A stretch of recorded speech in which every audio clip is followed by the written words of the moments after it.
অনেকেই বলে কচু শাক, কচু ডাঁটা, ইলিশ মাছের মাথা দিয়ে অসাধারণ। তো আমার অনেক দিন থেকেই শখ ছিল যে আমিও একদিন ইলিশ মাছের মাথা দিয়ে কচু ডাঁটা খাবো বা কচু শাক খাবো। তো যখন সুযোগটা হলো তখন খুব ভয় লাগলো। ইলিশ মাছের মাথাতে প্রচুর কাঁটা থাকে। এত সূক্ষ্ম, সূক্ষ্ম কাঁটা থাকে যে খেতে পারবো কিনা বা গলায় আটকে গেলে কি করব? কিন্তু লোভটাও সামলাতে পারলাম না। তখন আমি কিন্তু একটা বিশেষ পদ্ধতিতে এইভাবে ঘন্ট বানালাম, যাতে করে ইলিশ মাছের মাথা দিয়ে কচু ডাঁটার অসাধারণ স্বাদের রেসিপি এটা আমি খেতে পেলাম।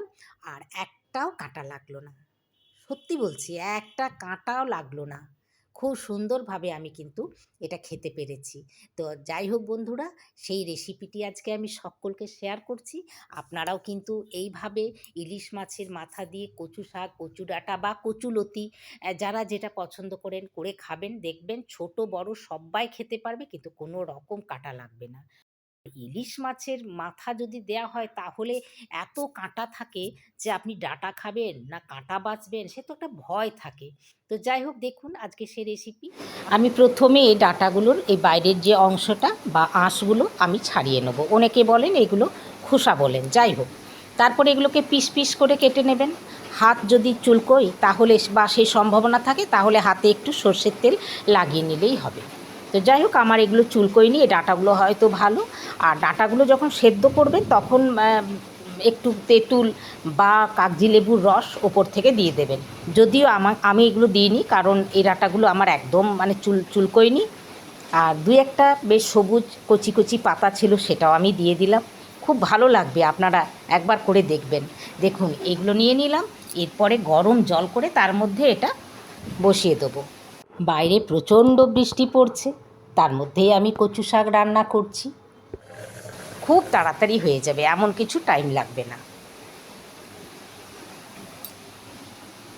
এরপরে এগুলো এইভাবে দেখুন কত সুন্দর গলে গেছে। এগুলো তুলে রাখবো, আর এদিকে আমি মাছের মাথাগুলো ইলিশ মাছের সাথে এগুলো ভেজে নেবো। খুব বেশি ভাজবো না। এরপরে কি করব, আরেকটা ছোট্ট কড়াইয়ে ইলিশ মাছের মাথাটা যেটা আমি দেবো সেটা তুলে নিয়ে আর একটু জল দিয়ে ঢাকা দিয়ে রেখে দেবো। দেখুন, একটু ঢাকা দিলে কি হবে, ওটা নরম হয়ে যাবে। তারপরে একটা হাতা বা খুন্তি যাই হোক, এই মাছের মাথাটাকে ভেঙে দিতে হবে। প্রচুর কাঁটা দেখবেন, প্রচুর কাঁটা বেরোবে। এইভাবে ভেঙে দেবেন। দেখুন কত কাঁটা বেরিয়ে গেল। আর একটু জল আমি দিয়ে দিলাম। এরপরে খুন্তির সাহায্যে এইভাবে যত নাড়বেন তত দেখবেন যে ইলিশ মাছের কাঁটাগুলো কিন্তু একদিকে হয়ে যাবে, একদম ছেড়ে যাবে। দেখুন এইভাবে। তাহলে এই কাঁটাগুলো দিয়ে কি আর কচু শাক খাওয়া যায় বলুন? গলায় লাগলে কিন্তু প্রচণ্ড বিপদ হয়ে যেতে পারে, খুব অসুবিধা হবে। তাই এগুলো বাদ দেবেন কিভাবে, ঠিক এইভাবে জলটা ছেঁকে নেবেন। দেখুন শুধুমাত্র কাঁটাগুলোই আলাদা হয়ে গেল। আর ইলিশ মাছের যে অংশটা খাওয়া যায় মাথার, সেটা কিন্তু জলের সাথে মিশে গেল। দেখুন এই কাঁটাগুলো একদম খাবেন না, এগুলো ছেঁকে ফেলে দিন। এরপরে গ্যাস জ্বালিয়ে কড়াই বসিয়ে ওই ইলিশ মাছ ভেজেছিলাম তার থেকে একটু তেল আমি দিয়ে দিলাম। শুকনো লঙ্কা ফাটিয়ে দিলাম একটা, কালো জিরে অবশ্যই দেবেন। আর দুটো রসুন আমি থেতো করে, একটা কাঁচা লঙ্কা দিলাম। আপনারা যেমন ঝাল খান সেইভাবেই দেবেন। তারপরে সেই ইলিশ মাছের মাথা ধোয়া জল, এই দেখুন এইভাবে দিয়ে দেবেন। সব গন্ধ চলে এসেছে, যেটা খাবার অংশ সেটা চলে এসেছে। কাঁটাগুলো ফেলে দেবেন। একটু লবণ পরিমাণ মতো, একটু হলুদ দেবো, আর একটু কাশ্মীরি লাল লঙ্কা দেবো একটু রঙের জন্য। তারপরে ফুটতে দিন। ফুটতে ফুটতে ফুটতে ফুটতে যখন এটা কমে যাবে, এই পরিমাণে আসবে, তখন কিন্তু ওই কচু ডাঁটা সেদ্ধগুলো ওগুলো দিয়ে দেবেন ওপর থেকে। আমি এই তো দিয়ে দিলাম। দেখুন একটা কাঁটা লাগবে না। আর অন্যান্য তরকারি করলেও কিন্তু দেখবেন দরকার হবে না, এটা দিয়ে ভাত খাওয়া যাবে। অসাধারণ লাগে দেখুন।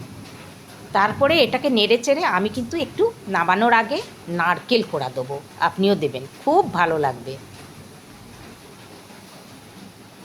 একটু জলটা কমতে দিন, জলটা কমে গেলেই কিন্তু নারকেল কোড়াটা দিয়ে দিবেন। এ দেখুন আমি নারকেল কোড়া 1 চামচই দিয়ে দিলাম, বড় চামচের, বাস।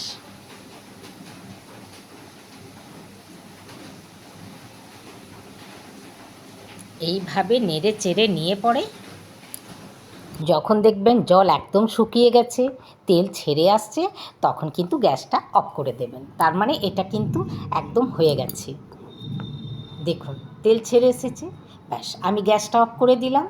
কত সুন্দর হয়ে গেছে, রঙটাও কত সুন্দর হয়েছে। আর গরম গরম ভাত নামিয়েই এটা খাবেন, খুব ভালো লাগবে। দেখুন আমার ভাতও প্রায় হয়ে এসেছে। তাহলে চলুন পরিবেশন করা যাক।